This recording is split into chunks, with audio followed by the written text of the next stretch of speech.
Hi friends, మీరంతా బాగున్నారా? ముందుగా మీ అందరికీ వసంత పంచమి శుభాకాంక్షలు. అదేనండి, సరస్వతి పూజ.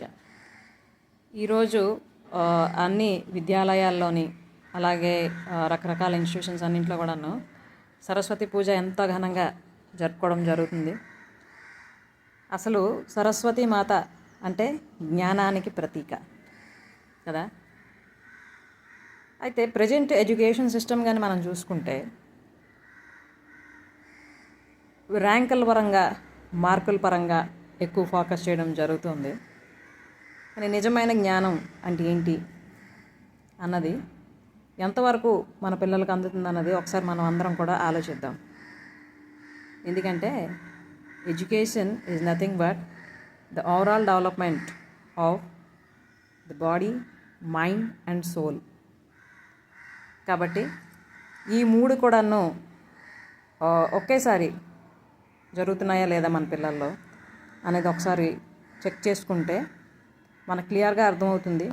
మనం ఓన్లీ స్టడీస్ మీదే కాన్సన్ట్రేట్ చేస్తున్నామా, లేదా వాళ్ళ వాల్యూస్ అలాగే ప్రాక్టికల్గా వాళ్ళ లైఫ్ లీడ్ చేయడానికి అవసరమైన జ్ఞానాన్ని మనం అందించగలుగుతున్నామా లేదా అన్నది. అలా ఆలోచించేటప్పుడు మనకి అర్థమైన విషయాల్ని ఓవర్కమ్ చేయడానికి మనం ప్రయత్నిస్తే తప్పకుండా మనం నిజమైన జ్ఞానాన్ని మన పిల్లలకి అందజేసే వాళ్ళు అవుతాం.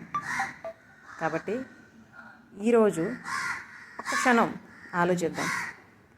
అసలు మన పిల్లలకి మనం అందిస్తున్న జ్ఞానం కరెక్ట్ వేలోనే జరుగుతుందా, లేదా ఈ గజీ బిజీ లైఫ్లో అందరితో పాటు మనం కూడా అలా గుంపులో ఒకరిలా ముందుకు వెళ్ళిపోతూ ఉన్నామా?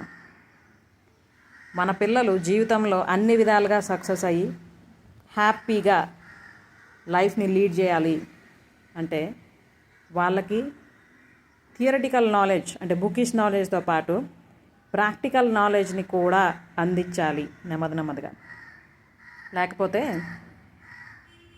ఎప్పుడైతే వాళ్ళ మట్టుకు వాళ్ళు జీవితంలోని డెసిషన్స్ తీసుకొని ఏవైనా ఇంప్లిమెంట్ చేయవలసిన సమయం వచ్చేటప్పుడు వాళ్ళకి క్లారిటీ లేక సతమతం అవుతూ రకరకాల ప్రాబ్లమ్స్ ఫేస్ చేయడం జరుగుతుంది. కాబట్టి ఇటు ఎడ్యుకేషనల్ నాలెడ్జ్తో పాటు లైఫ్ మీద ప్రాక్టికల్ అవగాహన కూడా అందిద్దాం. అప్పుడే మన పిల్లల్ని సంపూర్ణంగా తీర్చిదిద్దిన వాళ్ళం అవుతాం. మరి ప్రయత్నిద్దామా దానికోసం? Okay, bye.